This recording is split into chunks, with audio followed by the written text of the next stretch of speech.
Oh, look who decided to come to dinner. What the hell are you talking about? Who are you talking to? Wait, no, I haven't. This is my goddamn motherfucker. You goddamn That fucking control verse, that shit. It was the control verse.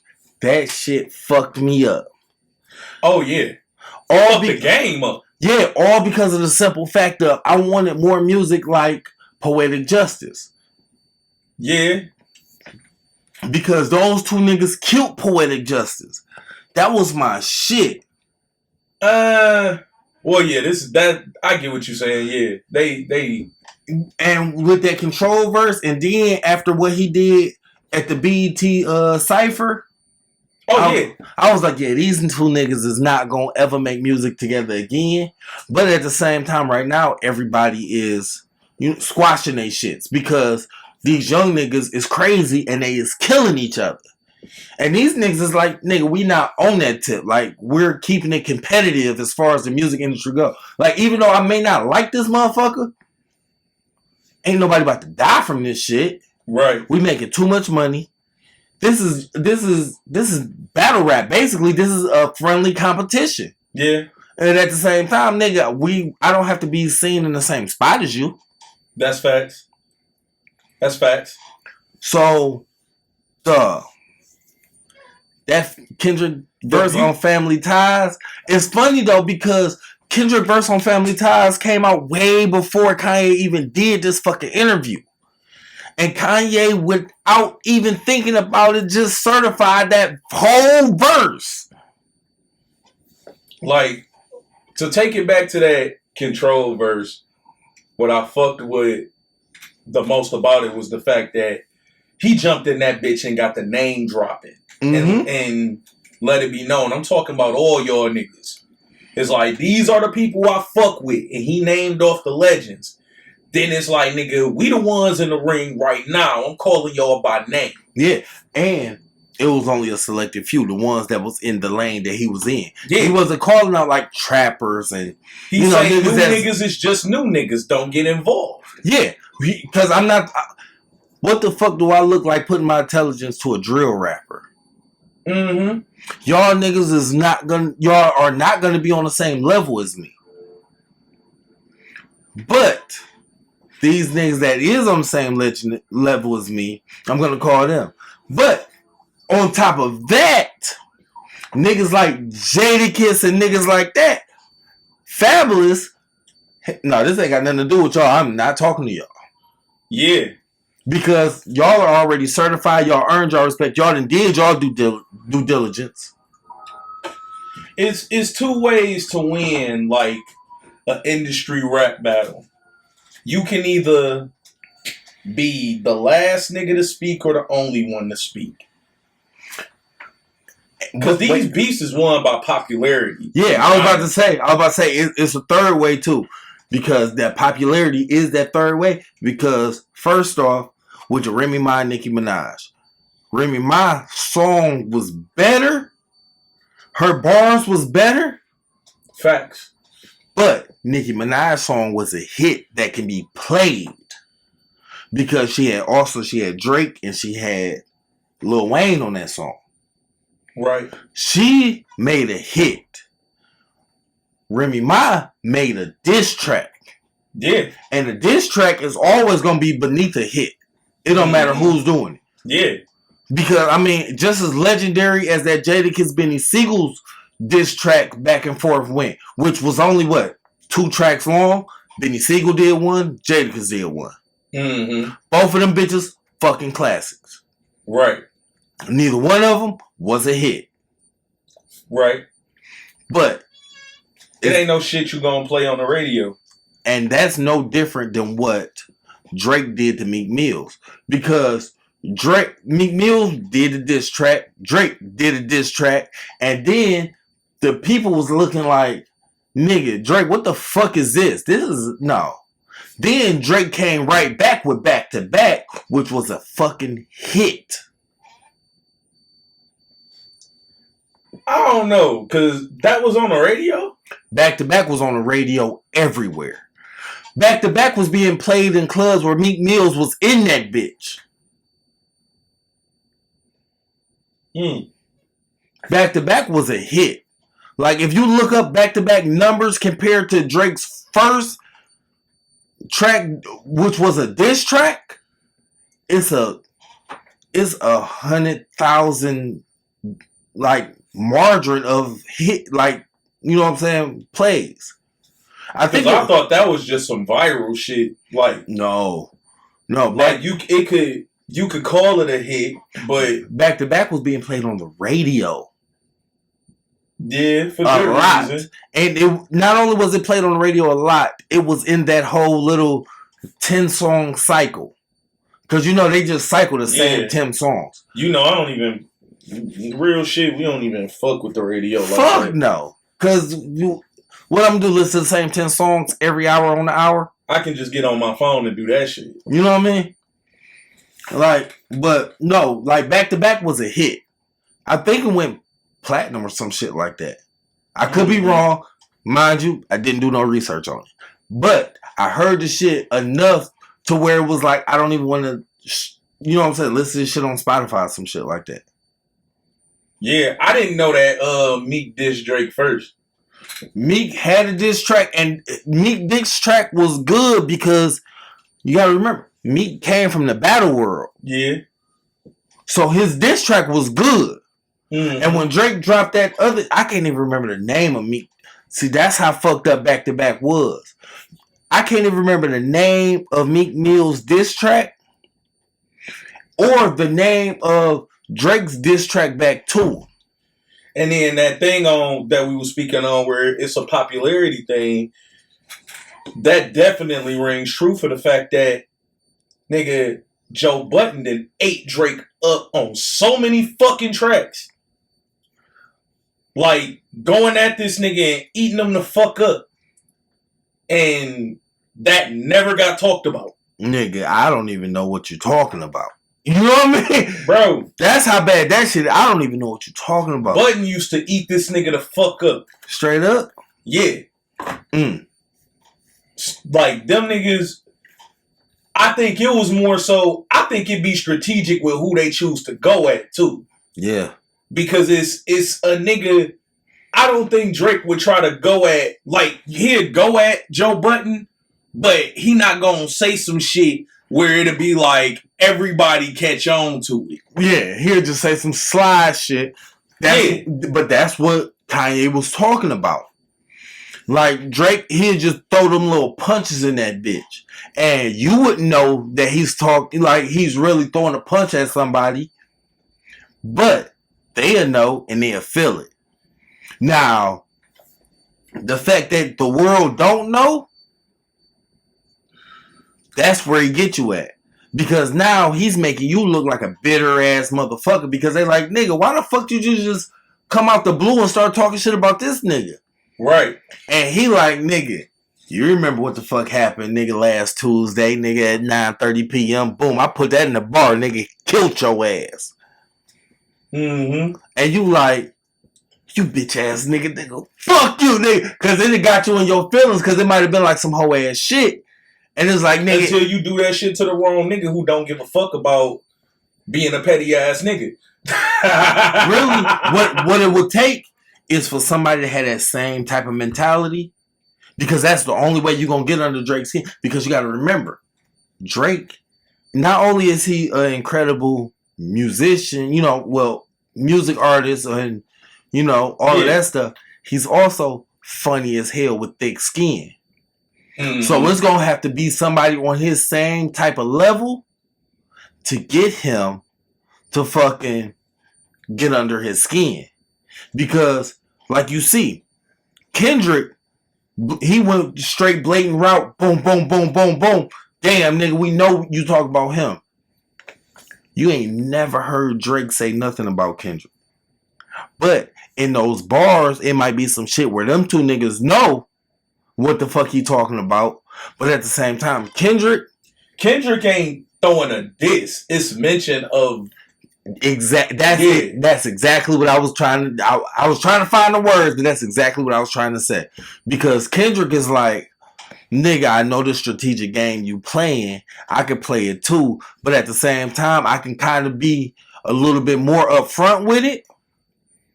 But you see, when after Kendrick did the BET thing, where it was like blatantly, nigga, everybody knew, like, nigga, you talking about Drake. And Drake didn't jump on that shit and say Kendrick name or say anything like that. And these niggas, they both went about they shits without really mentioning each other. Because Kendrick looked at it like, okay, nigga, you ain't gonna say my name? Boom, I ain't gonna say yours. I can play this game you playing. I guess I would have did it different. Because he would have got up under your fucking skin.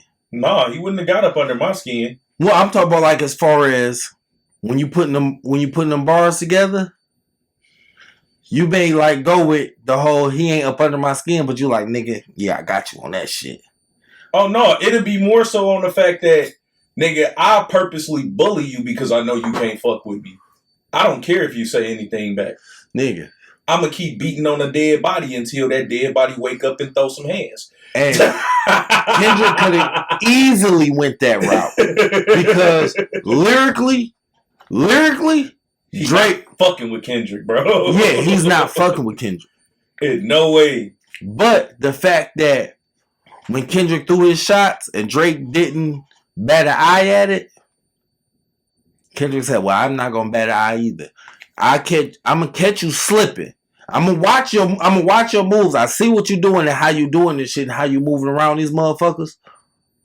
And when I catch you, I'm gonna make sure I got like blatant evidence. So they see, boom, nigga, it was at this point, boom, boom, boom, boom, boom. Yep. And that's what led to this point. See, and then, but with all of that being done, that's the whole reason why I don't see them niggas making another song together, and I hate that shit. He done squashed the beef with fucking Chris Brown. Okay, cool. He done squashed the beef with Kanye. Okay, cool.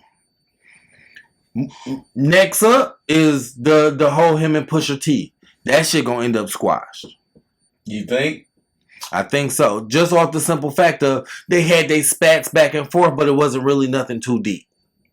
You know what I mean? Pusha T said what he said. Drake said what he said. It's no different than Drake and Meek Mill squashing they beef. Because the pattern I'm getting from that is, really? Okay, yeah, we can put these tracks out. We can make money off this little so-called back and forth shit. Mm-hmm. But at the end of the day, man, a phone call away, like shit, nigga, fuck it. Yeah, let's make money together. I ain't tripping off this shit. As far as I'm concerned, nigga, if it's really some shit, I'm always in your backyard. I ain't tripping on shit. For real. So then, that's why I say, with him and Pusha T, it'll be the same thing. Because, you know, everybody say, oh, that was a death blow with Pusha T putting the fact out that he had that baby. But Drake addressed that with like, yeah, no, I did that for a reason. That's the reason I did it. Now, you see this baby. This baby's on the red carpet. But look at that reaction to him saying that. That's why I say, like, this was what I was about to get into. The fans who blow this shit up, they so in the moment. Like, that's why I say the way to win a beef is to either be the only one to say something or the last person to say something. Because the last thing said is the thing that's going to sit on everybody's mind until there's some tell-all story that everybody go back and listen to and be like, oh, that was the shit behind this, that, and the third. Now look, let me tell you something. This is how fucked up the fans excuse me, this is how fucked up the fans is with the shits. For no reason at all, they've been trying to dig up the Remy Ma Lil' Kim, Nicki Minaj beef. Like, they posted old videos and all of this other shit. And it's like, nigga, that shit is dead. Yeah. That shit is fucking dead. So why are y'all trying to start this back up? Oh, because when y'all tried to start it back up with Cardi, they did that shit instantly. Like, can we just admit that Nicki Minaj is ass? Well, as an not as an artist, but as a rapper, can we just admit that she's ass? What I want, and that Cardi is a better rapper than she is. What I would admit to is now Nicki Minaj has a plethora of other females in the game, where it shows that, because when Nicki Minaj was doing this shit in what, 2010? Hold on. When you say that, are you saying she put motherfuckers on? Because no, that's not what she did not do. No, that's not what I'm saying. What I'm saying is now she has competition. Because in 2010, when Nicki Minaj was doing songs with Rick Ross, Jay-Z, Lil Wayne, Drake, and she was getting all these features with all these different people, you got to remember, she wasn't doing shit with K-pops. You know what I'm saying? With the people, with the people in Japan. She wasn't doing shit with all the, because at that time, she was really the only female rapper actually in the mainstream eye. Cause like, I feel like, nigga, I don't think I've seen a female rapper do what Cardi did with Meg. No. But Cardi is one of the top names at the time. You know what I think? Meg is an up and coming top name at the time. You know what I think is going on though with that? Because Meg, her songs is like repetitive, right? Mm-hmm. Her songs is basically like Missions on Mafia 3. Yeah. It's repetitive. As fuck. But this is men talking now, nigga. but it's creative enough to where when these other ladies get on these tracks, they reach into a different spectrum where they go, oh, I can step into your world. And that's why Cardi B and Meg shit was so good. Because like Cardi B was like, bitch, I came from your world. Yeah. We was just on two different parts of the country. So, oh yeah, we about to talk all that little nasty shit.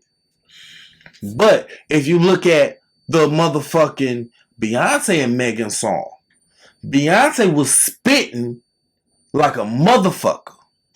Mm-hmm. Like her rap verse was better than Meg's. Like, who wrote that? Who wrote that? Who got them writing credit? But at the same time, more than likely, she played parts in that. Because it was like her one song. Fuck, what was the name of it? Put the petition up. Her and Jay-Z. Mm-hmm. But go ahead. When it was in the back of the limo. She was spitting, oh, I got this shit on my dress. You know what I mean? All of that shit. Mm-hmm. Nigga, I watched a little documentary. What would you call it? Like a semi-doc or whatever, where she was talking about like what space she got in to make that song. Matter of fact, the name of the song is Partition. Yeah. She was like, nigga, that verse, I freestyled it.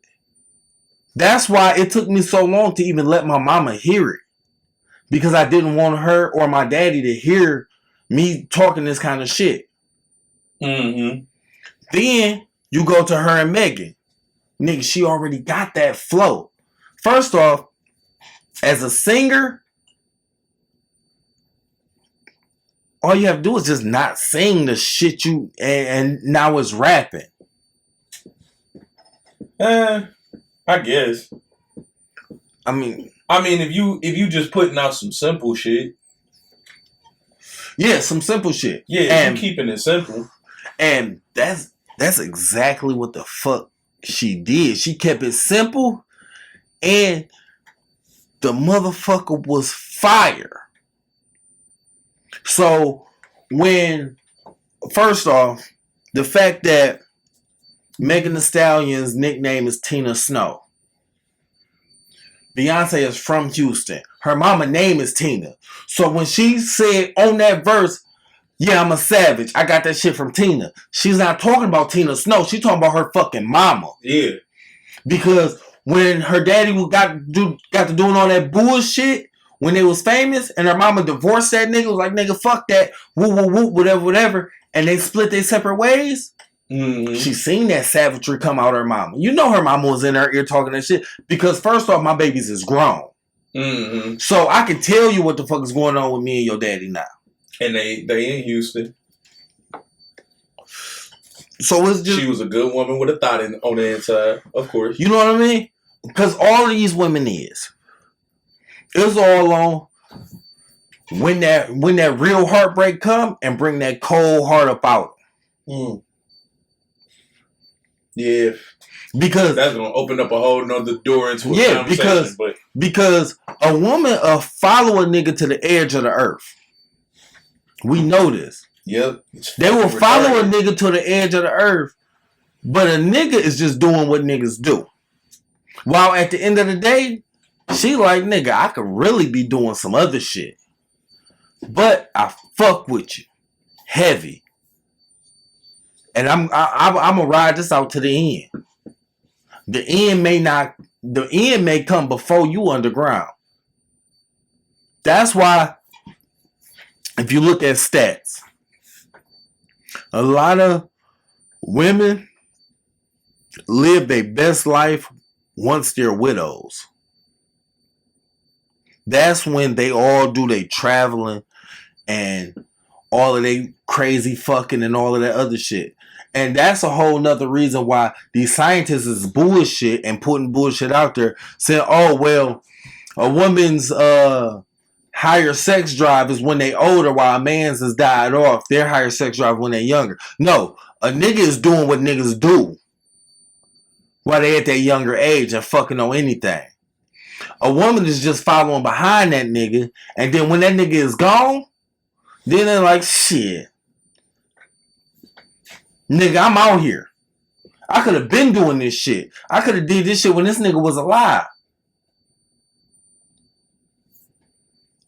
I'm not gonna even get into that. I'm just saying, like, nigga, us as dudes, we're low key foolish on the capabilities of what these women is actually capable of, just because they're gonna follow us. The way I look at it is, I don't want no woman that's gonna follow me to the end of the earth. See, that's cool. But at the same time, that right there is going to be where it's like, she will disguise that shit so fucking heavy to where it's like, you don't even realize she's following you to the ends of the earth. Okay, perfect example. Nah. Perfect example. You're making this worse. No, listen. You're making it worse for me. Look, I got a perfect example.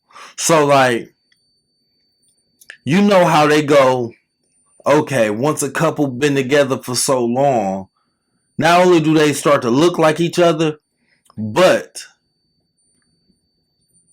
when it's just you and her, you start realizing she kind of talks like you. Like when you met her, she didn't say certain things. That's one side of it. That's one side of it. That's one side of it. And that's my issue right there. Because of the fact that I ain't thinking about one side of it. I think about it all. I can't fuck with a woman that'll follow me all the way to the end of the earth, bro. Like, even though it's a metaphor, I can't.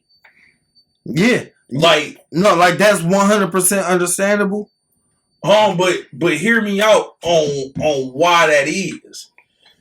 It's the fact that I have a mindset with the people that I hang around. If we walking and I can walk you off a cliff, and before we get to that cliff, you're not talking me into why we shouldn't jump off that bitch. But look, that's the thing. That is the thing. So just what you saying. So it's like niggas is constantly walking to that cliff. And that's when the woman goes, no. She stopped you from going overboard.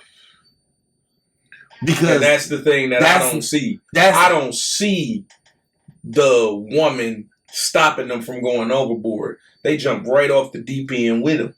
That's some of them. That's the ones. That's a great majority. That's why a lot of women that saying that a woman will leave you before she officially tell you it's over. Mm-hmm. That's that shit. Yeah, that's 100% true. Because first off, as a nigga, you didn't see how much shit this bitch been holding in. Because it could have been just small things that she was against and set her pride to the side. And set her pride clean off to the side. And that's a problem. But in no partnership, you can't hold your tongue. My nigga, open your mouth. It's not that they holding their tongue. Oh, when you pushing your pride to the side?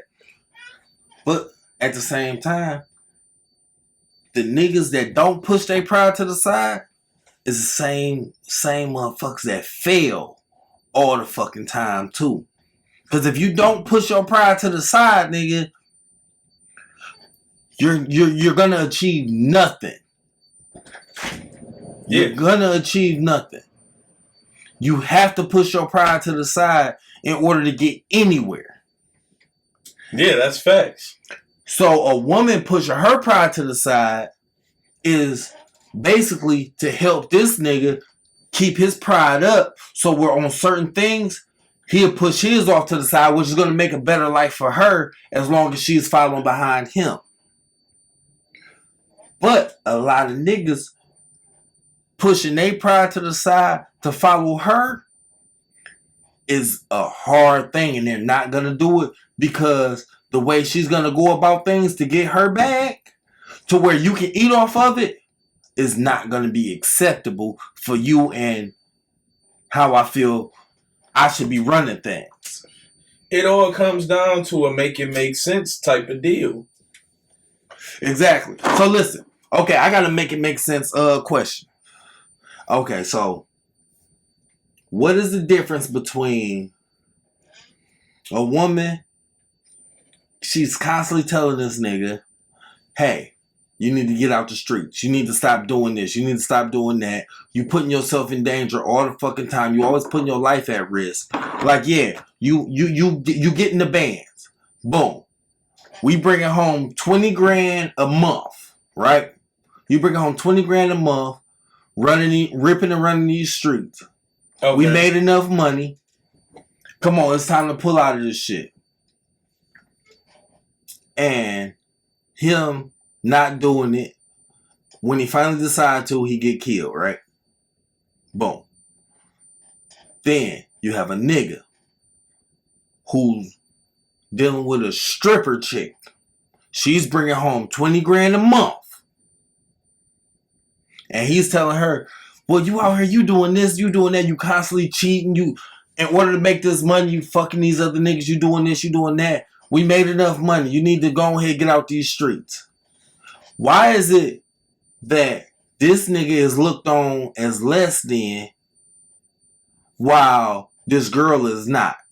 So you saying on one hand, they both bringing home the same amount of money.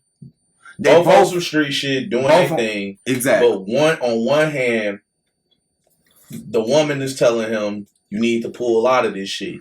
What's the other hand? What's that stripper bitch saying? The stripper Nothing, right? No, the stripper bitch is saying the same shit as a drug dealer. This is how we eating. I'm making my money this way. Like, I'm not fucking and sucking all of these niggas. Some of these niggas is just paying me. They're just seeing me naked.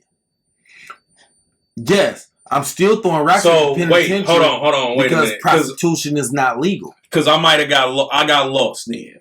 So we talking about the difference between a woman trying to get a man up out the street and a man trying to get a woman up out the strip club? Basically the street.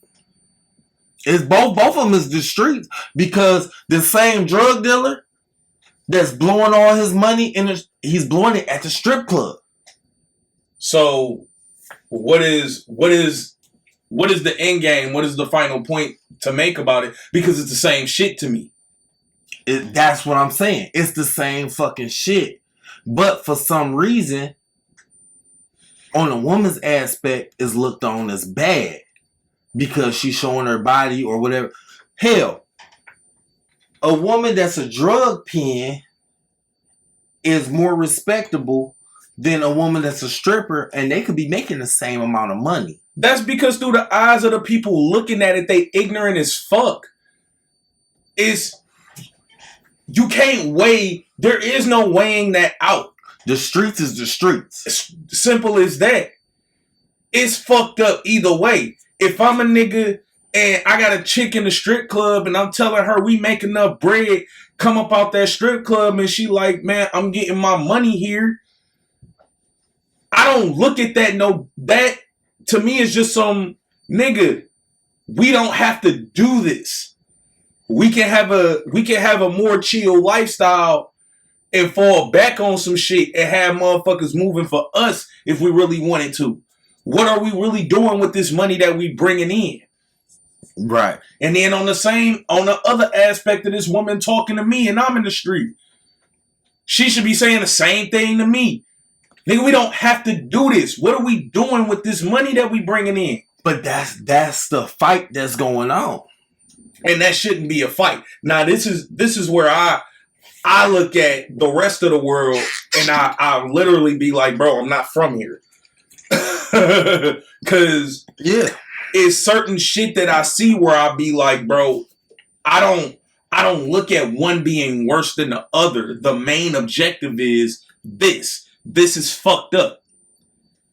It ain't no, it's fucked up because of this. No, it's fucked up. Right. Take it on the chin that it's fucked up and do something to make that change. Let's unfuck this bullshit that we in. Right. So, it's basically the same fucking fight. But just like on the aspect of, and this is just to throw it out there, how a woman that fuck a lot of niggas is a hoe, but a nigga that fuck a lot of bitches ain't looked at the same way. He ain't looked at as a hoe. Exactly. Regardless of who is looked at as what, my nigga, this is some fucked up shit. And it shouldn't be happening this way. Like, fuck who y'all classify as a hoe. Let's dig into why this motherfucker mental so fucked up that he can't stick to one person and be loyal, or why she can't stick to one person and be loyal. Exactly. What is the fucking science behind that? Screw the science. Get to the facts. Get to the facts of reality. And fuck the science. So look, and then, so with me saying that, that's another fucked up part of the whole system. Because when a nigga say, oh, well, what's the science behind that? He's really talking about the facts.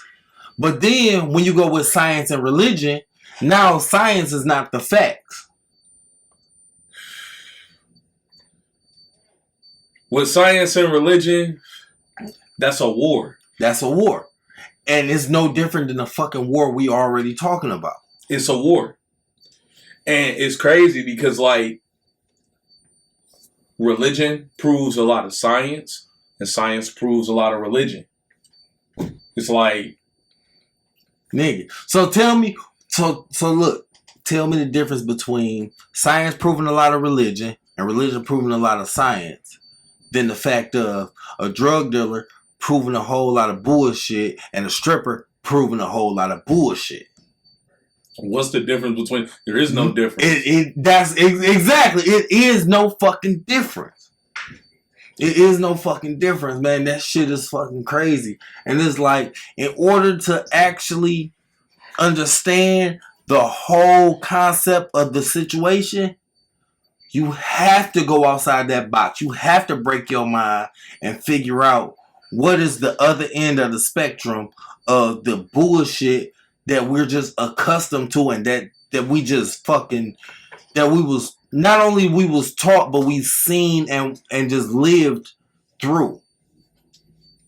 Like, we as humans, we see a lot of shit just one fucking way, bro. We see shit one fucking way. And that shit is, it get frustrating to me sometimes. But in the same token, like, I done grew up a lot.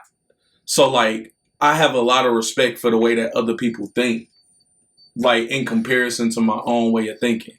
Yeah. Like, and the one thing that I see, like, social media is bad for this shit. Like, just because...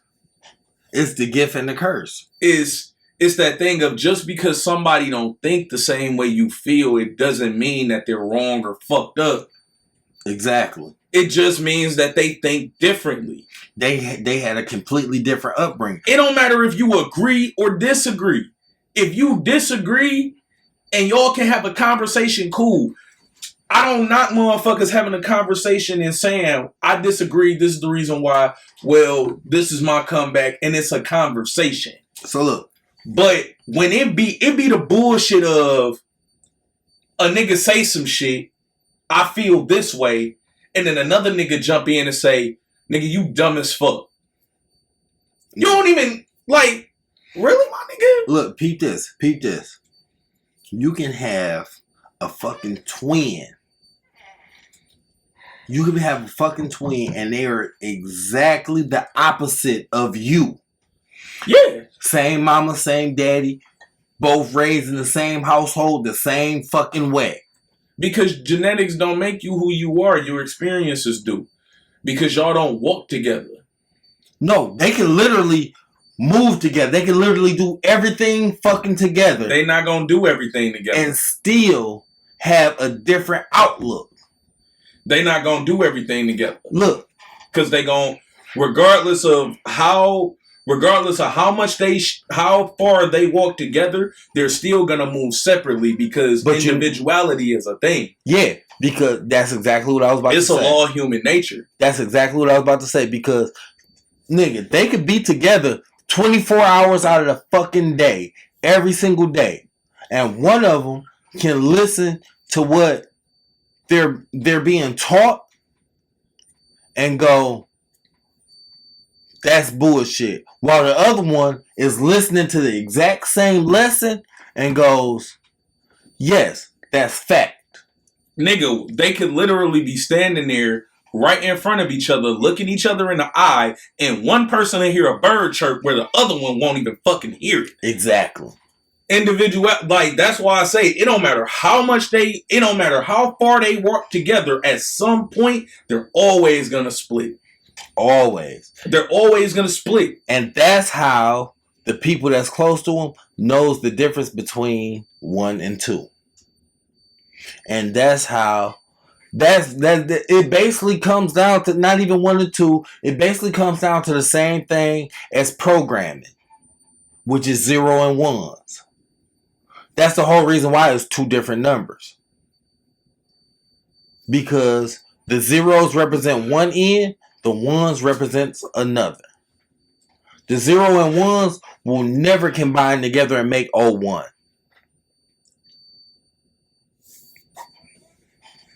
So, with that, it's just like another lesson. We learned this shit in math a long time ago. When dealing with decimals. You can have a million zeros behind that 1, and those zeros won't mean a goddamn thing. But on the other side of the decimal, those numbers means a complete difference. Yeah. So it's just like, it's a representation of a subtle difference between 0 and 1. Exactly. It fucking exactly. And we had this talk beforehand, and I told you I was gonna have to piss. I got it in 40 minutes. Yo, fucked around and forgot to say it. This is So You Wanna Talk. We back in this bitch. Nigga. My nigga Jones in this motherfucker. Oh yeah, I'm back in this bitch, man. Hey. I ain't been here in a minute, man. I ain't been to work in a minute. Hey. Like, it's time to work. Hey. I'm about to let this nigga talk to y'all for a minute. I gotta piss. Look here. It's been a long time coming in this motherfucker. It's for sure been a long time coming in this motherfucker. But I'm back in this motherfucker, and the grind is about to get back on. We getting it back in, y'all. We got a lot of... I'm looking for a lot of good content to bring y'all. And I ain't gonna lie. Life has been different for me lately. And I ain't gonna give no details or nothing like that at the moment. But just know that while y'all got me on the show, while I'm sitting here kicking the bowls with y'all and we doing our thing, you're gonna see a lot of different sides of me. So like, before I used to try to keep the laughter and the joking and all of that, we still gonna have that. We still gonna keep it classic. But like, nigga, I'm about to get cerebral as hell with y'all. That was about 16 ounces. That was about 16. It was more than 8. Shit gonna start getting real in this motherfucker. Yeah. Hell yeah, man. Shit. But I want to get back into this hip hop talk though. Mm-hmm. Cause we was talking about my nigga K Dot, and we was talking about we was talking about popularity and how that really win beefs. Yes. Like, you bring up K Dot. We have not mentioned K Dot, but I'm with you on that shit. We didn't mention, well, Kendrick Lamar. We mentioned K Dot. I'm thinking of battle rap. I instantly went to battle rap. No, that's B Dot that you think That about. is exactly who I was thinking about was B Dot. Yeah, that's B Dot that you thinking about. We on K Dot right now. We on K Dot. Kendrick Lamar. I wish that in hip hop we could come back to the lane where the bars mattered in a fucking diss track or a beef or whatever. Nigga, these young niggas have took that shit over so tough where the bars don't matter. It's how many dead motherfuckers you mention. Now, with that being said, I want to get on to this Freddie Gibbs and Jadakiss song. Freddie said some shit that is literally on track of what we were about to say. Freddie said in his verse, I don't mention the dead in my raps because I want the name to die with them or some shit like that. I can't tell you the exact bar, but that was the terms of what he was saying. And that fucking line was hard as hell. Then, like, so Freddie, the song is called Black Illuminati. Right. They abbreviated with B.I. Freddie featuring Jada. And Jada in Jadakiss fashion did what Jadakiss do. Talk that motherfucking shit. Freddie in Freddie motherfucking fashion talk that shit that Freddie motherfucking do. Ooh, shit. Nigga, that song is hard as fuck. Niggas been listening to, I can't even bop to this beat. Nigga, this ain't what you supposed to be bopping to, nigga. Listen to what the fuck these niggas is talking. Hey, bro, when it come to hip-hop, well, when it come to the fans, I'm not gonna say when it come to hip-hop. When it come to the fans, niggas only want to hear the fucking beat, my nigga. They don't give a fuck about what niggas is talking about for real. And that shit crazy to me. That shit is nutso. Like, nigga, what's the point of a nigga hopping on the track? Even if, whether he pulling out a notepad or he thinking that shit up in his brain, what's the whole point of a nigga putting together, like, crazy intricate bars if niggas don't even give a fuck about what you saying? All they give a fuck about in the end is they fucking beef. Right. Or they care about the fucking beat. And like, nigga, like to think about like certain beefs like that we know of in the past. Like, okay, we was talking about Drake and Kendrick Lamar. Mm-hmm. If these niggas is beefing for real, bro, like on some nigga, I'm writing tracks going at you, we know who's gonna win that. Lyrically, right. We know who's gonna win that. Right. So, is this one nigga, right? With all of that, this is one nigga, right? This nigga, he built his YouTube channel off of listening to old school songs like Big Daddy Kane and niggas like that. Okay. He built his YouTube channel off listening to all of the old songs and shit like that and giving a reaction to them. Okay. Niggas don't like these young niggas. All they want to talk about is how many bodies they got, how many indictments they can get in a fucking song. And that's sad because niggas consider that shit. A law was just passed. I just seen it. I want to say yesterday. A law was just passed to where these niggas have to stop using rap lyrics to convict these artists. I want to say it was in New York, but I could be wrong. This nigga Marv stupid. But these niggas just passed a law about that shit. Because at the same time, I mean, look at the white boy that just got off. Yeah, that's fucking crazy. That shit is crazy. While Joey is still in that bitch for a murder he didn't commit. Mm-hmm. That's sad. But I want to get I told Max I don't want to get into that shit. I don't want to talk about that shit on the show because it's just fucked up and all it's gonna do is just jump a whole bunch of systematic racism shit. Yeah. And we already know what all that is. And I don't want to look up a whole bunch. I don't want to do a whole bunch of research about shit that bothers me.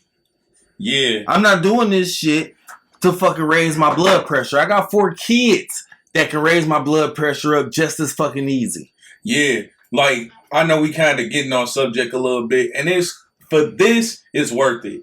Like, because like, I'm real big on like, protect your energy. Like, protect your energy and your fucking frame of mind. Because, like, there are some things that you have to, like, cut your ears off and go blind to because it can really fuck with you emotionally. Like, it's a lot of shit going on that was going on in the world the past 2 or 3 years where, like, because of the space that I was in mentally, I had to literally close my eyes to a lot of shit. Yeah. See, that's the thing. They say, once you wake up to it, you can never go back. You can never go back to sleep. Yeah. That's why I always say, like, when it comes to that the whole woke concept, the concept of being woke, like, I say that you really have to sacrifice your happiness to be mentally and spiritually alert. You have to sacrifice a lot of happiness. Everybody that's woke say that same shit. Once you wake up to the bullshit, that's just how you live your life. That's what it is. Me personally, I don't even consider just waking up to the bullshit. It's just being alert of the world around you, period. The good and the bad. Like, when you become alert to everything, it's like, depending on your situation, you may see a lot of bad. And that shit fucked up. Cause it'll fuck with you. Yeah, it will. Cause like, I ain't gonna lie, I've become a person that I don't really have faith in humanity at all. I think everybody's fucking stupid. First, I think everybody's fucking stupid. First off, when you're posting shit about children being raped and kidnapped, and what you got from it is a video, and not your actions stopping the whole situation, like that's a loss of faith. The reality that we live in right now, and it's a fucked up one. Hold on, wait 1 second. I hate to cut you off, but I'm about to switch the phones around because we got to add in.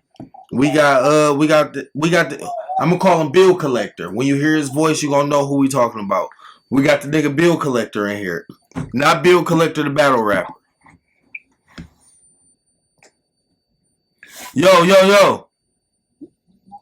Yo, what's up, man? What's going on, man? Hey, you live on the mic right now. Yeah, I know. Hey, I was just listening to y'all story, man, and it's mad boring, bro. This nigga, he come in, he want to argue. That's all the fuck this nigga want to do. You see who it is. You heard the voice. Listen. Don't nobody know who the fuck Freddie Gibbs is, and don't nobody care. Nigga. What's good, man? Duh. You got a do-rag on and your hairline is behind your ears, bro. Cut that shit off. Yeah, do-rag You still got a hairline? Fucking hair. No, this nigga ain't got no hairline. Hey. Oh, okay. I see teamwork over there.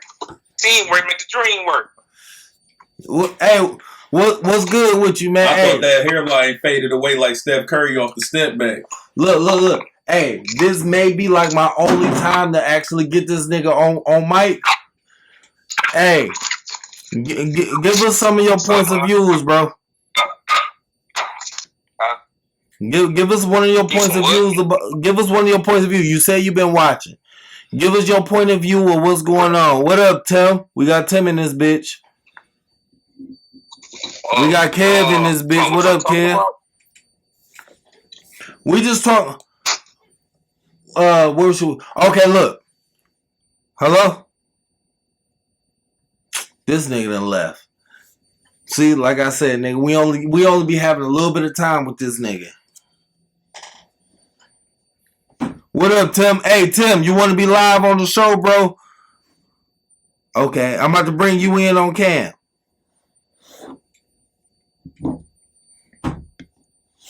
We're gonna see what this nigga Tim got to say, man. We trying new things, man. This a whole new thing, man. Y'all gonna be seeing a lot more of it.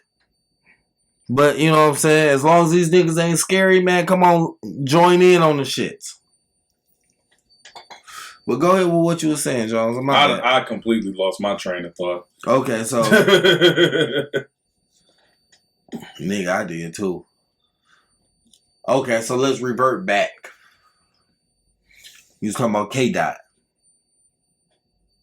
Lyrically, these niggas can't fuck with him. Nah. It ain't nobody out here that can fuck with him for real. This nigga said not yet. Okay, so we see these niggas is scared to jump on the mic, man. They don't wanna put their points of views out. But we gonna go ahead and keep rolling. Lyrically, ain't nobody fucking with that nigga for real though. Hell no. Like the nigga's far too intricate. Then the nigga took 2-3 years off and came back with a verse that, like he said, nigga, I'm crushing your top 5. But that's necessary. It's absolutely necessary. Like, cause like, I don't think that people realize like that rap and stand-up comedy isn't very different from each other. No, they're not. Like, you can get into that rhythm where you knocking shit out the park, but then you'll also have that moment where you need to take a step back and like, nigga, regroup, nigga, get your mind together and shit. Live some life so that you can have more material. So look, let me ask you. Okay.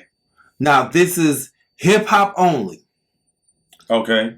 How many times will your top 5 change each year?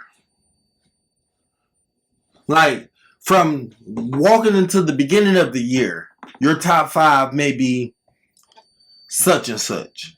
By the end of that year, or going into like the middle of that next year, do you feel like you've changed your top 5? Because my top 5 changed so randomly, I can't really give you a solid top 5. And my solid top 5 is going to end up recouping back between like the 90s and the now.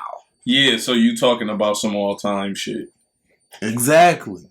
You can't really give a solid top 5 where it's like, unless you're one of them people who gets to a point and then cuts off hip hop. Like, I don't know, because my top 5, it really ain't. I don't really have a top 5, to be honest with you. But that's what I'm saying. Like, that's literally what I'm saying. Yeah, like I don't really have a top 5. If you like, I don't think I've ever had a top 5. I've always had a number 1 and a number 2, and like it's never really changed. So look, this is why I say this is what I'm saying. So if I would have asked you what's your top 5 in these different time frames, your top 5 from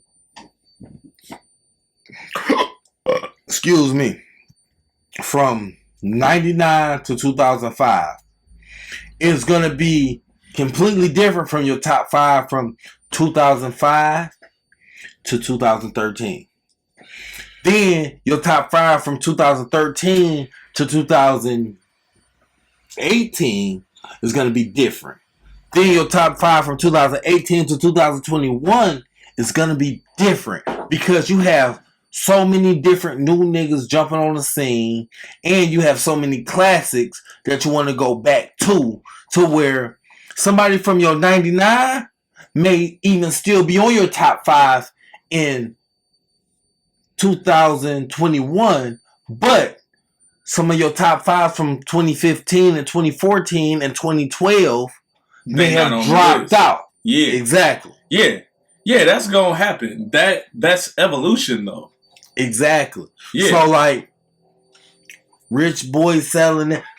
Throw some D's on that bitch.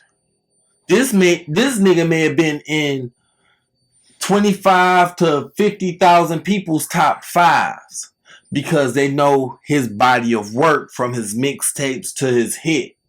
Yeah. Where a nigga that's in a whole nother state, a whole nother realm, top 5, don't even include that nigga. Yeah. He's looked at as a one-hit fucking wonder. Mm-hmm. Yeah. So, when you dealing with that kind of shit, a top 5 don't mean shit to nobody. Perfect example. TikTok. Your views don't mean shit. It's all about your likes. You can have... Okay, reason I say that. Me and Kamira, we just did a video, right? She thought it was spur of the moment. Me, I'm a grown ass man. I've already connected the pieces. I know you're recording. Boom, I jump in the video. I'm doing my thing. Boom. Hey, throw that on your TikTok. That video did almost 5,000 views in 3 days. Mm-hmm. Those views don't mean shit unless your likes is in the thousands. So TikTok, you can easily get, like, I average 700-800 views. I only post maybe once a month on some bullshit. My likes is awful. I got 330 fucking likes since 2018.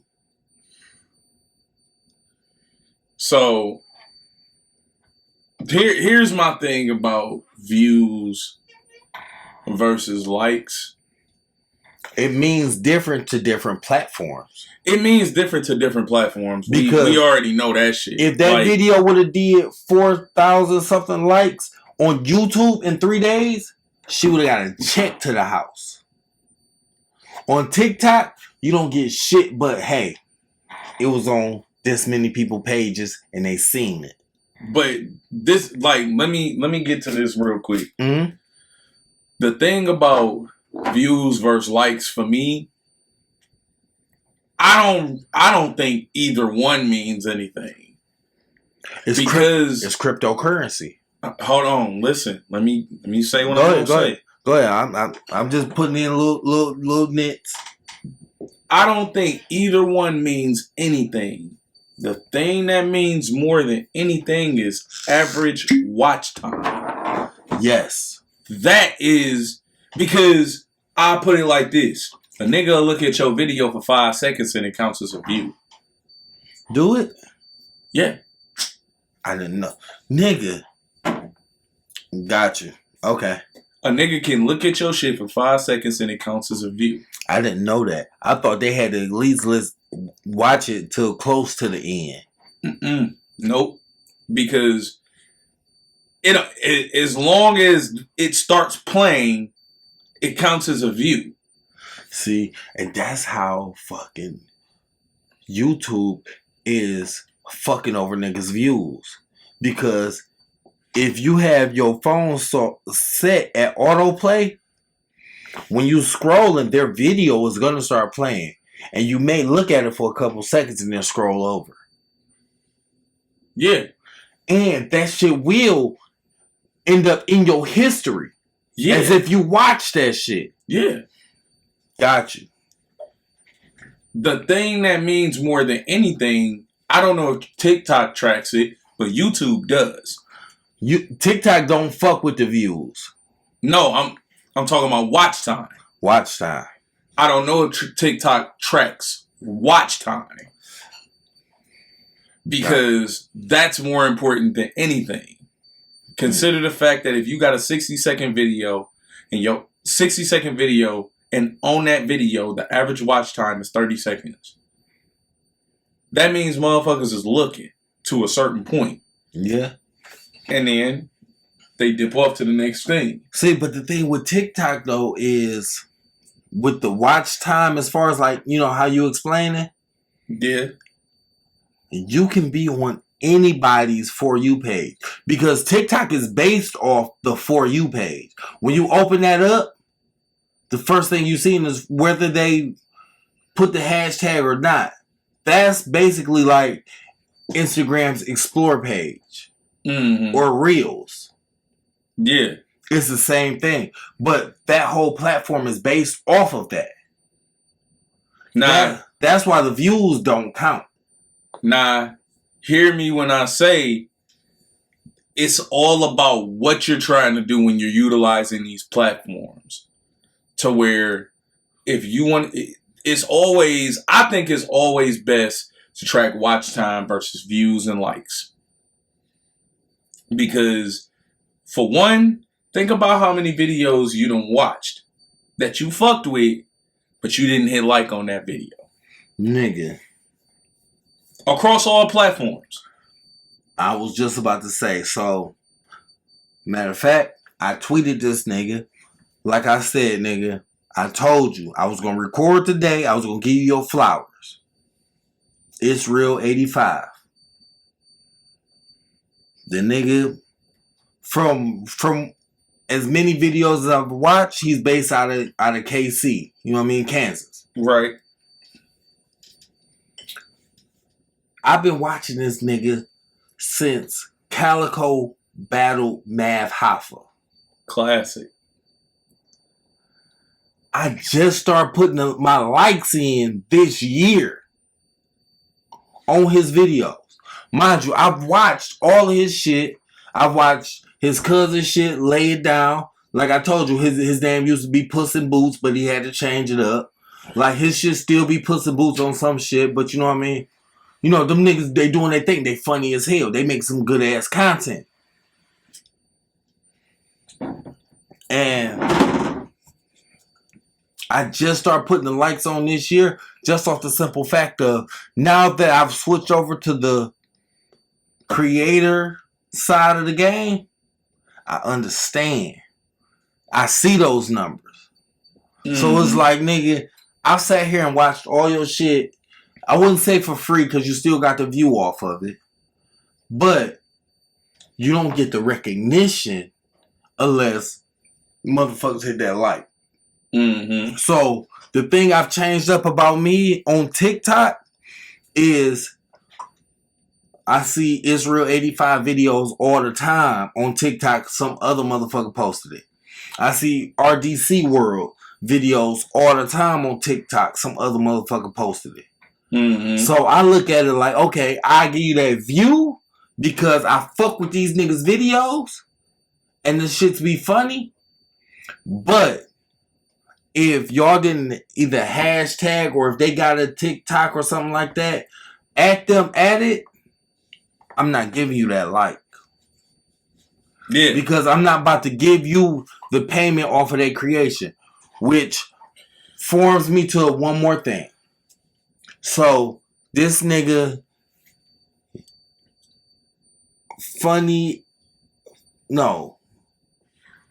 shaky ass funny. Some shit like that. The nigga's from Chicago. Dreadhead nigga. Light skin. He do a whole lot of like hood videos. Okay. His little skits be funny as hell. This is one nigga. I think low key that may be his cousin or something like that. He's constantly redoing his videos. Every single one of them videos, he tag them in that bitch. Not only with a hashtag, but with an @ Mm-hmm. And a couple of the videos I seen him do the whole hashtag cousins. You know what I mean? Yeah. So I think they low key related. So I be giving that other nigga, you know what I'm saying, the likes with it. I gave him to follow all of that shit. But it's like dealing with this internet shit is tricky as hell. Here's the thing about because people steal. But here's the thing about views, likes, and watch time. Likes, all the likes do is open the door for more people to see it. Recommend it. That's all the likes do.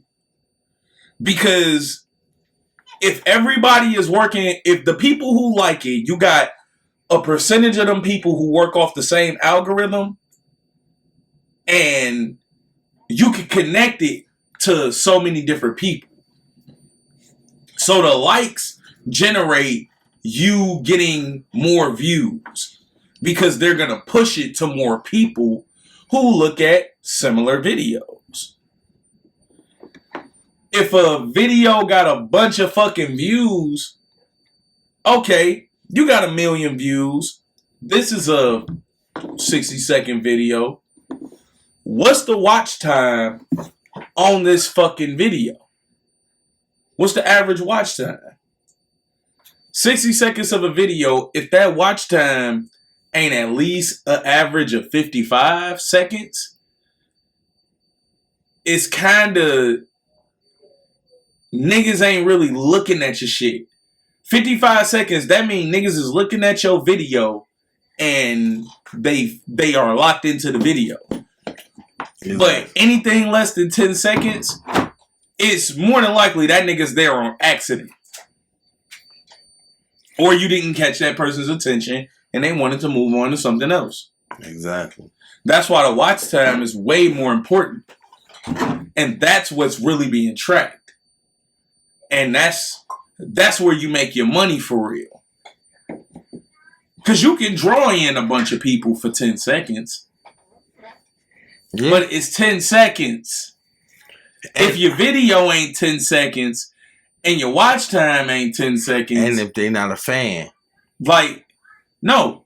The watch time determines whether or not they a fan or not. Exactly. Because they don't have to hit like on the video.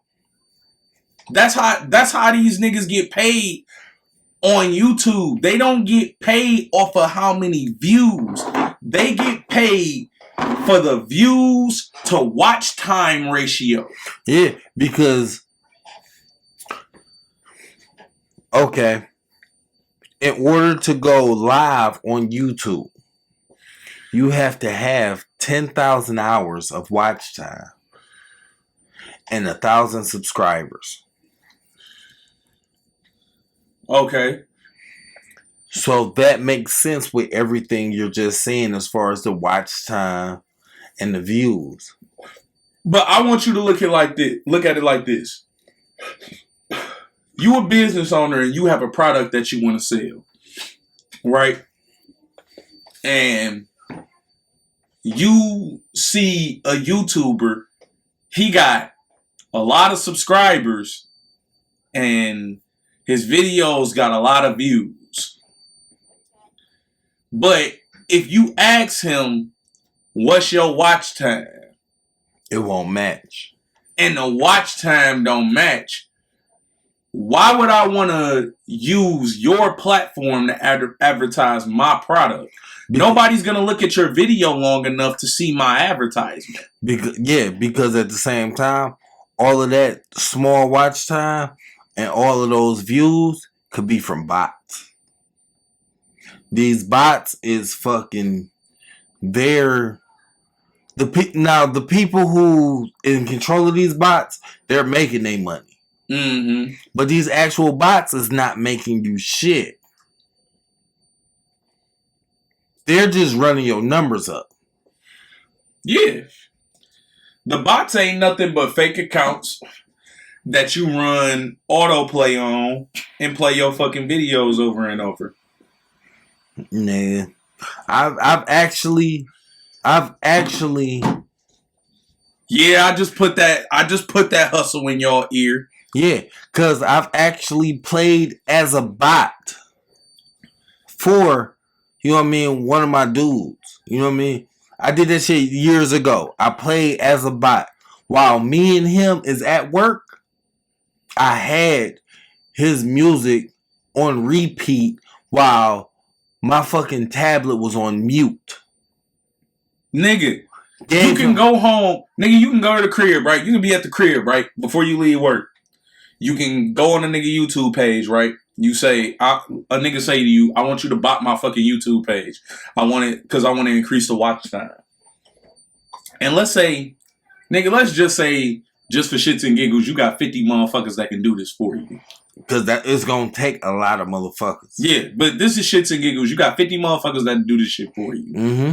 You got a list of videos. You got a long list of videos, but you got a playlist that a person can go to, click a video, and when they got that video going, when that video's over, it'll play the next and the next and the next until it's over. Right.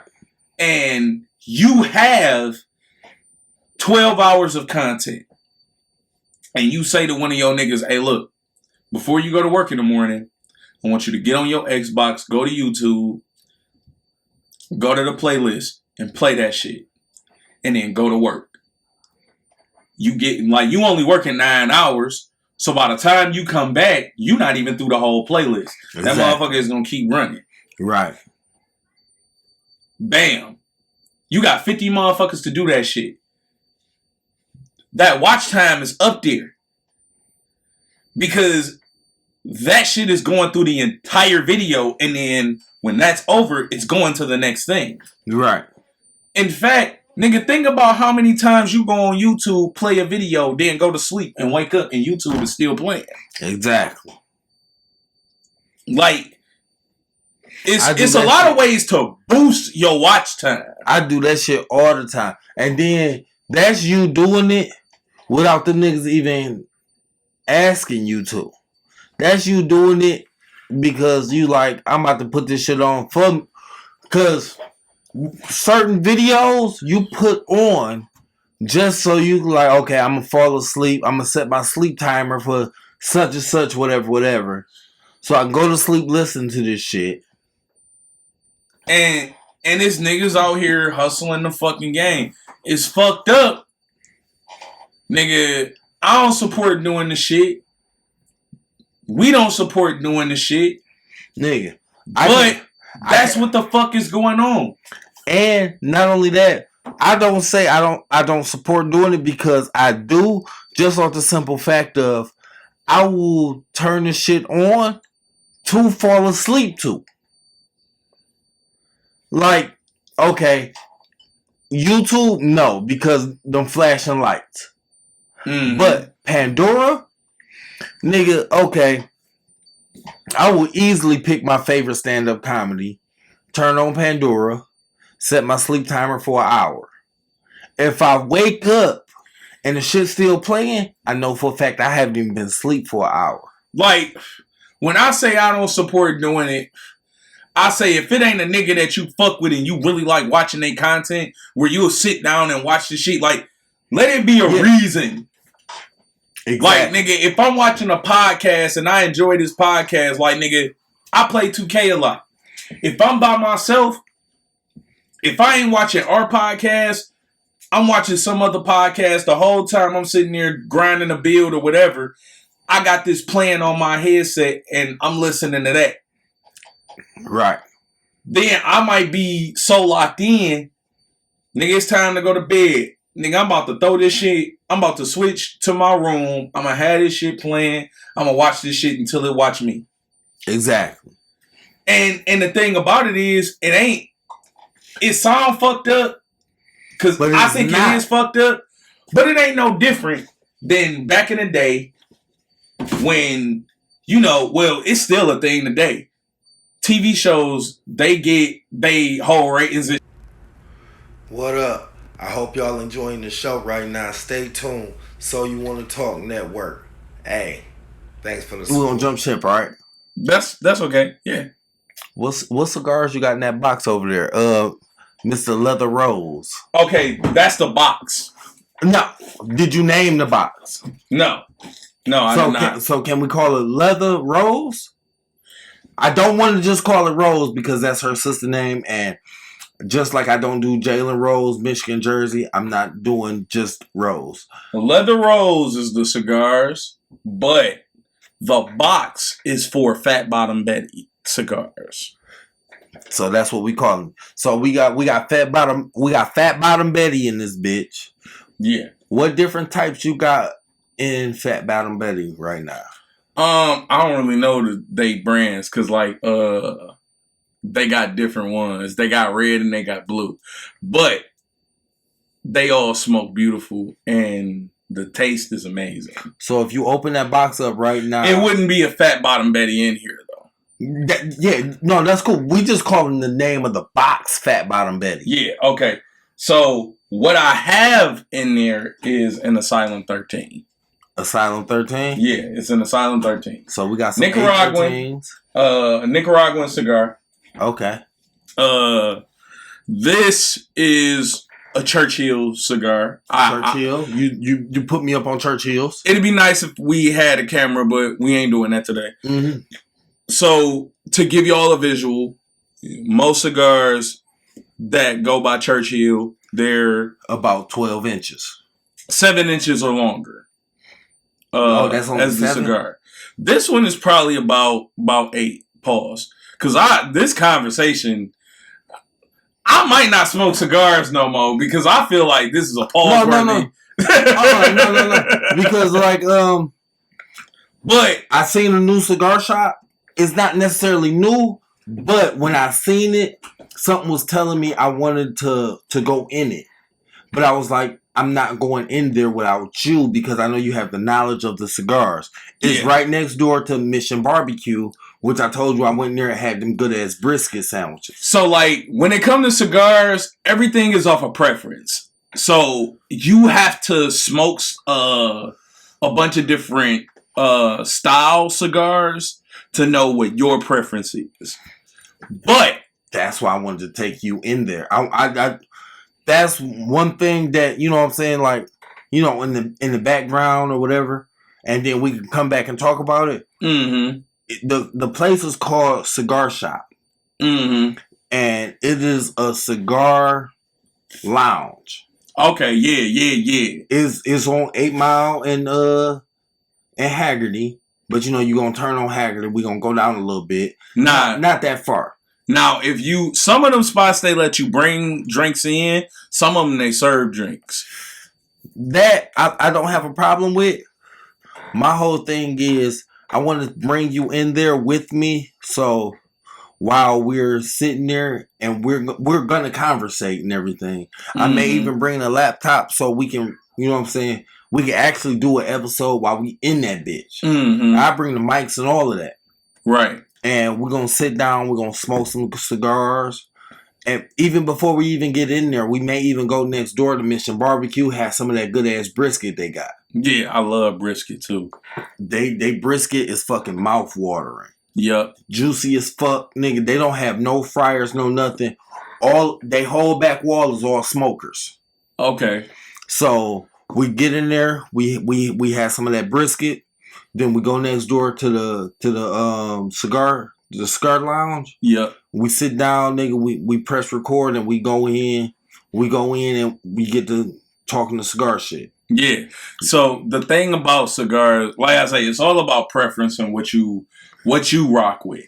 Because at the end of the day, when you smoking a cigar, the whole concept with smoking cigars is just about relaxing and chilling. Like some people even smoke cigars as a meditative thing because of some of the breathing exercises you may do while puffing that smoke because you don't inhale a cigar. You know, so, and with me, that's what it is with me. It's more of a calming and soothing thing. And I enjoy the taste of them. But with certain cigars, like the ring gauge determines what type of flavor you gonna get. Okay. And like I prefer the style is called Lancero. Lancero is a skinny cigar, but the length of those cigars is usually 7 inches or longer. So they would be basically kind of the opposite of Churchill. Because Churchills, they have a specific measurement for each one that determines whether or not it's a Churchill or a Lancero. Or they determine whether it's a Churchill, a Lancero, a Cigarello, a Gordito, like Grande. They have so many different styles, and it's all about the ring gauge and the length of the cigar. I prefer Churchills and Lanceros. I prefer Lanceros more because you taste just the cigar when you smoke a Lancero. And the reason that is because the thicker the cigar is, the ring gauge, the more oxygen there is that pulls through the cigar when you puff it. And the more oxygen you pull in, the more it takes away from the flavor of the tobacco, the flavor of the wrap. So you'll be pulling in, like, you may pull in a big cloud of smoke, maybe, but you won't get that flavor from the cigar. Right. Where a Lancero, you get the flavor of the cigar. There's not a lot of oxygen being pulled in. So you'll taste the tobacco, you'll taste the wrap, and you can enjoy the cigar from an authentic standpoint, me personally. But the length of the cigar is what type of pace you smoke at. You may smoke cigars and you may not be chiefing on that cigar for a long period of time.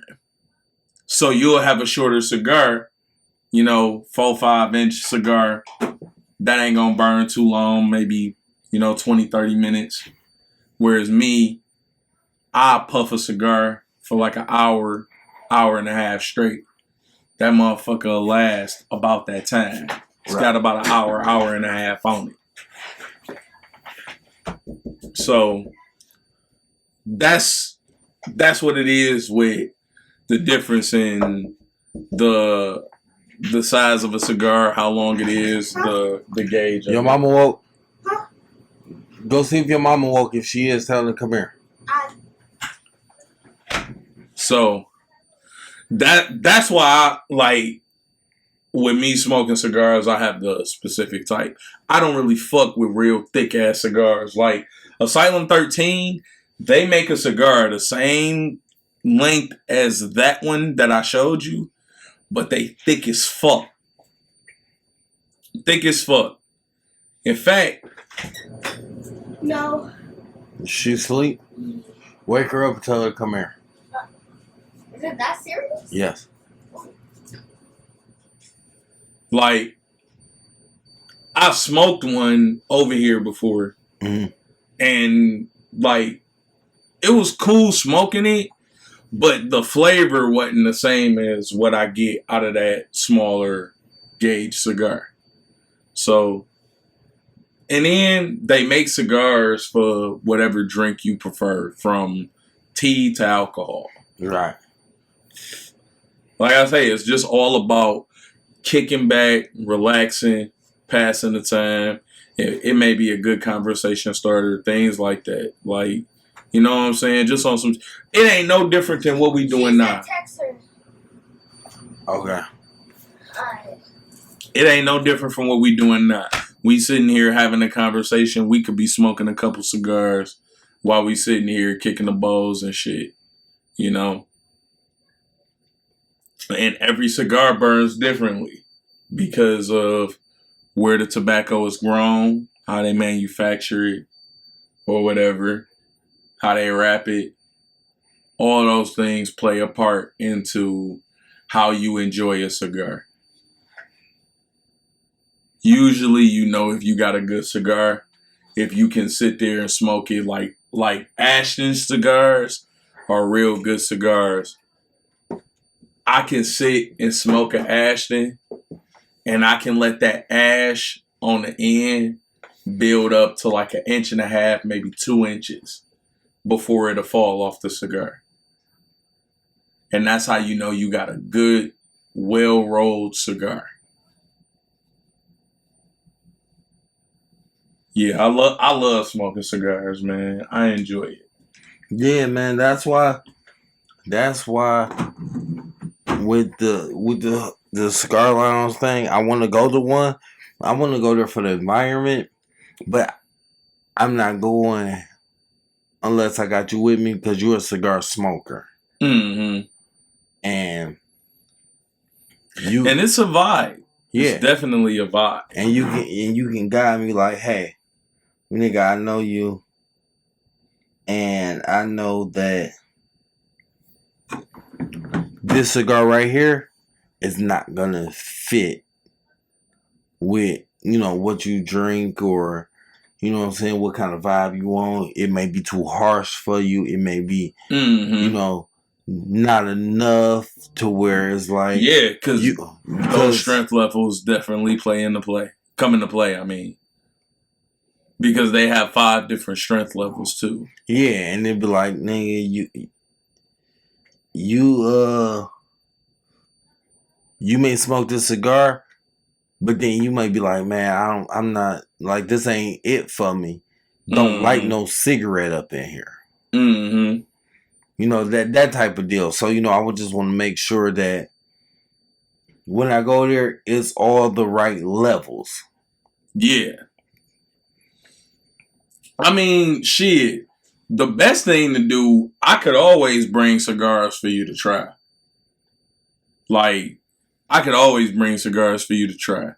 And as you smoke them and you get a feel for what you like, you'll know what style you want to go with. Yeah, because, like, okay, so when you come through and you smoke your cigars and shit like that, and then, like, you'll leave one. Excuse me, I'm sorry.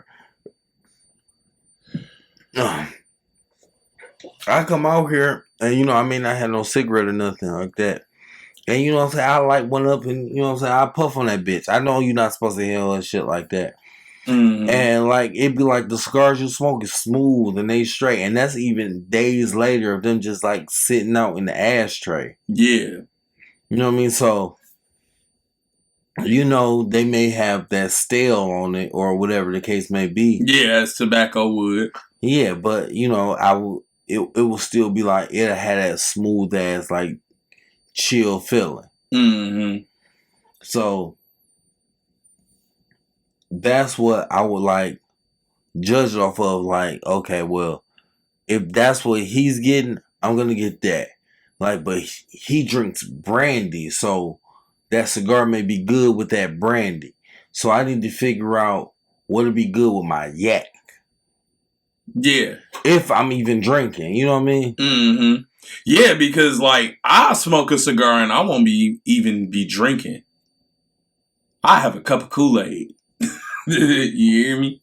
Like, you know, I don't always drink when I'm smoking a cigar. Like, again, cigars aren't specifically meant for alcohol. They're meant for any type of leisure that you want to enjoy it with.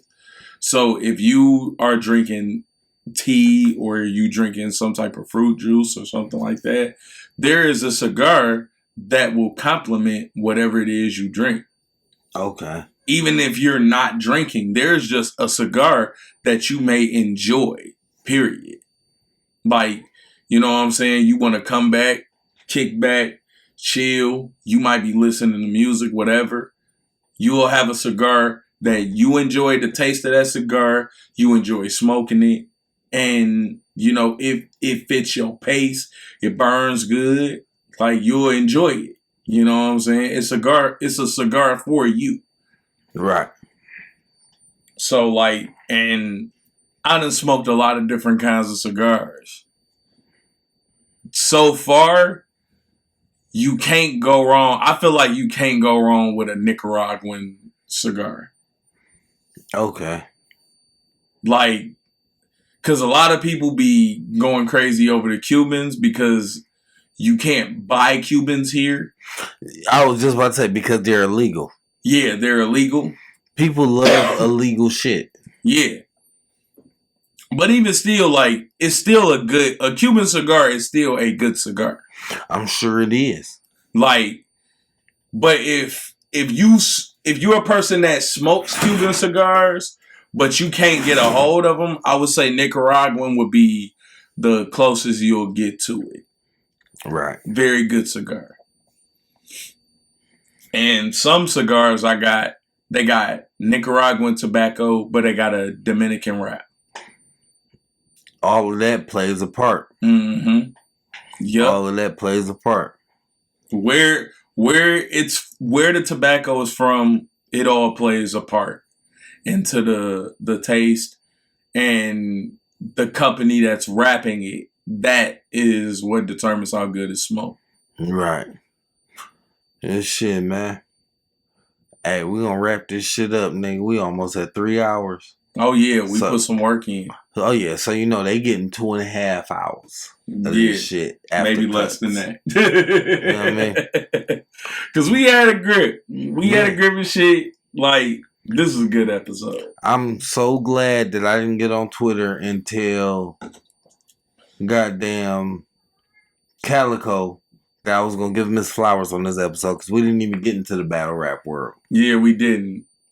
I wanted to touch on it, but we didn't even get into it. No, the conversation was just flowing. You know what I mean? Mm-hmm. I wanted to too, but you know, so because that's what my whole plan was. Because that whole Calico Sue Surf battle, man, that shit was over before it started. Yeah, like.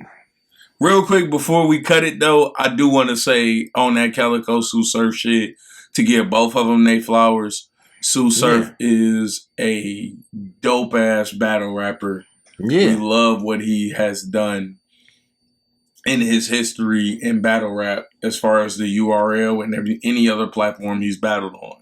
Mm-hmm. And then when it come to Calico in that battle, I hate that they did what they did. They determined they winner before they went in and judged the content that they were going to get. Yeah, it's like in the battle rap world, man, the narrative is changing right now. So it's just like how Surf posted today about JC. Because JC, he went back to doing what he was already doing, which was giving other battlers that name is not really out there a platform to battle on. Mm-hmm. You know, giving them a battle that they can feel good about being in a ring with. Mm-hmm. And Sue Surf just down talk the shit out of that. Talk about, oh man, you gonna have to be in the top tier before I even take a battle with you. Yeah. But it's like, nigga, you don't see his vision. Right.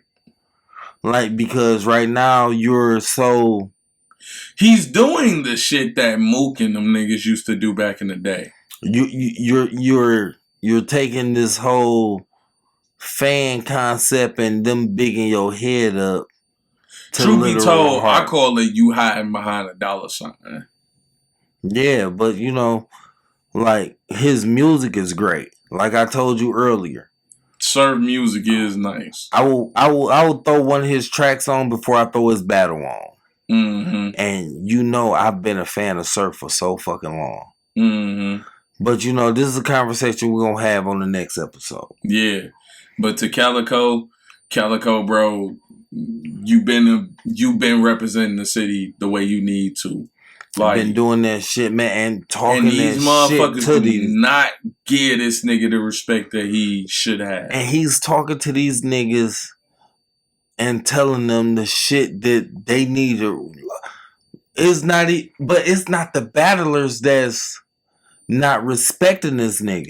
It's all the fans. It's all the URL, like the battle rap fans. Yeah, and it's these different levels. I mean, these different origins of space. Mm-hmm. So certain shit is going over their heads. Mm-hmm. And then when they look back at it, it's like, so in one post you're gonna tell me I lost, or you're gonna jump in my comments or in my mentions and say I lost, but in the next breath you're posting my clip of me eating. Yeah. Because I still have not seen one of Surf's round clips yet. And I follow Surf. One clip, and that shit wasn't even all that crazy. Like, it wasn't crazy. It was nice, but it wasn't crazy. And I've seen multiple. It wasn't crazy enough for you to be like, yeah, this is what I'm going to highlight out of the whole battle. Yeah, but then, the other part, like, you know what I'm saying? That nigga Keon wouldn't say that nigga lost unless he really felt like that. And, Keon is heavy in the battle world, too. Right. And he was just like, man, it was that he choked in that second round. And I'm like, I still haven't seen that yet. Mm-hmm.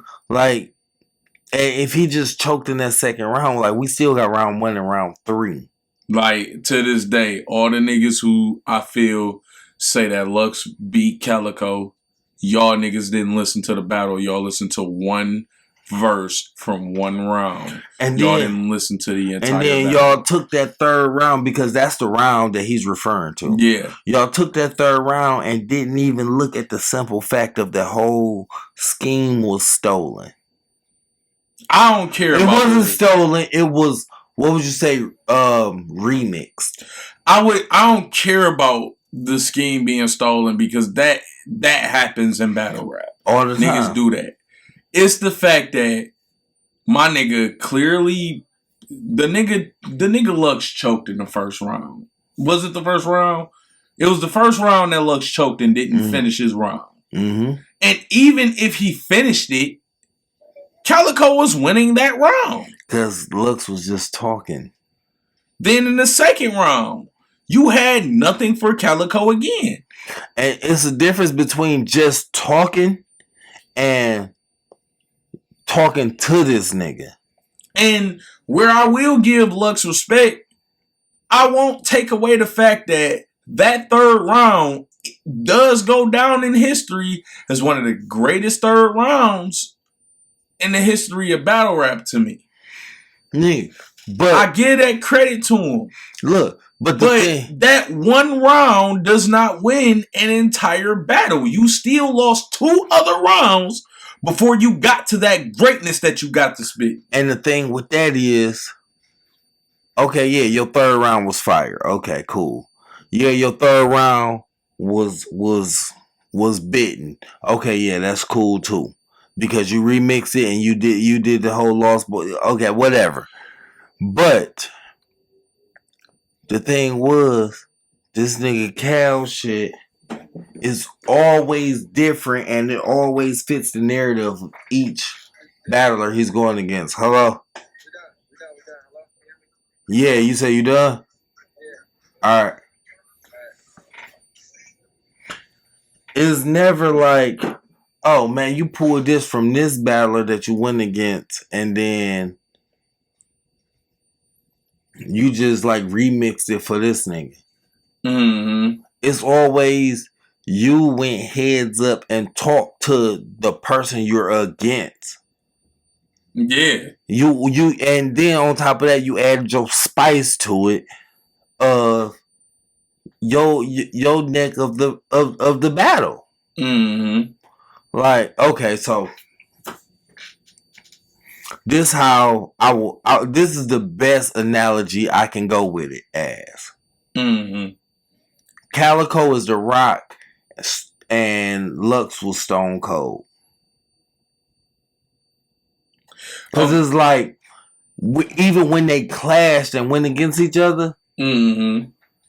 it was still two of the greats going up, and you would have been satisfied if you got the Stunner or you got the Rock Bottom, and they gave you both. Yeah. They gave you both. Yeah. Yeah. And even though they gave you both, and it's the same move that you expected from them, it's all on how many fans The Rock got against how many fans Stone Cold got at the time of the battle. Mm-hmm. And I said before that battle dropped, everybody's gonna be excited to hear Lux. Because nobody had heard anything from Lux from so long. They couldn't wait to hear him get in the ring and battle. And I feel like, and you know what that is though? If Calico would have been like the second or third nigga that battled him, he would get the dub in that battle. Yeah. But because he was the first nigga and niggas hadn't heard from him, it didn't matter what Calico said to that nigga. See, and then that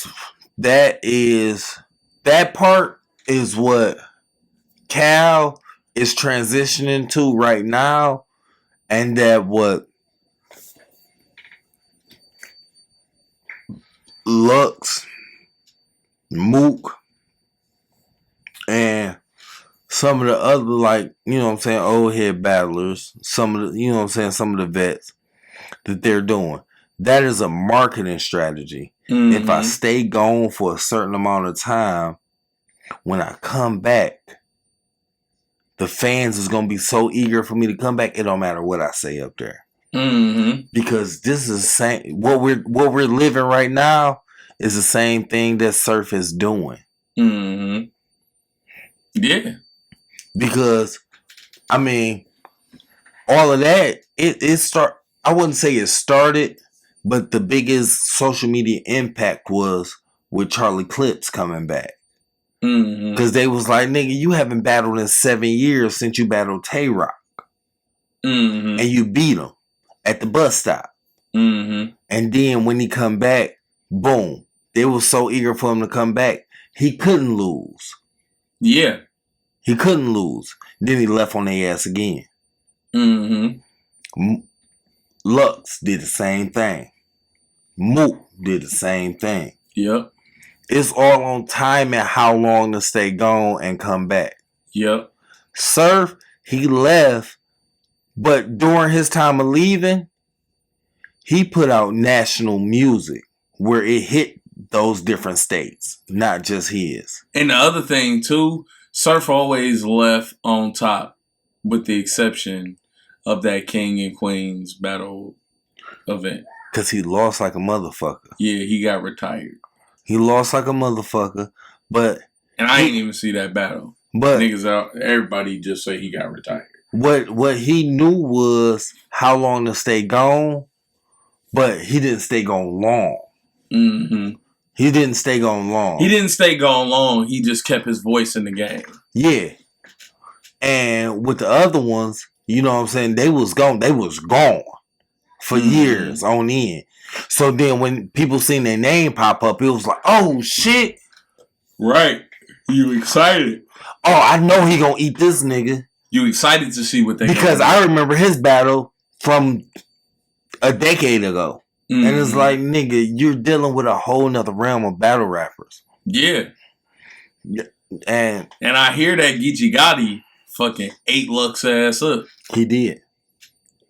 And they say that, nigga, he was on tip. Geechee Geechee Gotti, like he owned the building that night. Geechee Gotti told Lux, he said, "Shut the fuck up while I'm rapping, nigga. I'll beat your ass while we up here." Yeah. And they was in Cali.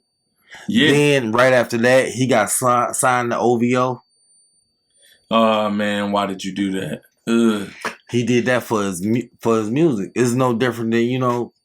I mean, well, I'm just a person where I feel like every nigga, you should take that independent route. Don't be a slave to these niggas, bro. He did it for the check, but at the same time, like, you getting the check, that was just a bigger bag. And you know, Drake ain't stingy with his money. He ain't stingy with his money, but them niggas is crooked with it. It don't matter if they stingy with exactly. it or not. Exactly. But at the same time, Geechee Gotti, that nigga, if Geechee Gotti have enough impact on Drake, you gonna stop seeing them niggas flashing that little whole ass blood symbol, and next thing you know, they gonna be flashing little Crip shit. It's no different than when Birdman first came in and the Crips was running the rap game, and these niggas was flashing that shit, and then as soon as it switched over to the Bloods, they was flashing that shit. Mm-hmm.